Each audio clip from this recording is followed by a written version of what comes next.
Саат 12-ден кейін тұрсаң, ой, быт-шыт болып тұрасың, жаман настроениемен, бірде вообще быт-шыт, ал үште вообще мал болып тұрасың. Сондықтан да өте маңызды дұрыс ұйықтау. Ол болмайтын болса, басқа успех, анау туралы айтпай ақ қойшы.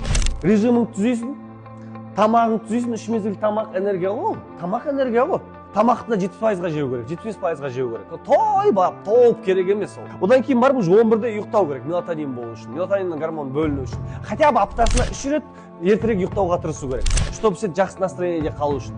Әйтпесе, керісінше 8-ден кейін тұрсаң, кортизол бөлінеді, ал кортизол керек емес, настроениең бәрін быт-шыт қылады. Саат 12-ден кейін тұрсаң, ой, быт-шыт болып тұрасың, жаман настроениемен, бірде вообще быт-шыт, ал үште вообще мал болып тұрасың. Вообще, негізі. Сондықтан да өте маңызды дұрыс ұйықтау. Ол болмайтын болса, типа, басқа успех, анау туралы айтпай ақ қойшы сен. Успех, жетістік, жеңіс, ақша, қумаш ойып сен. Егер сен ұйқыңды реттей алмай жатсаң.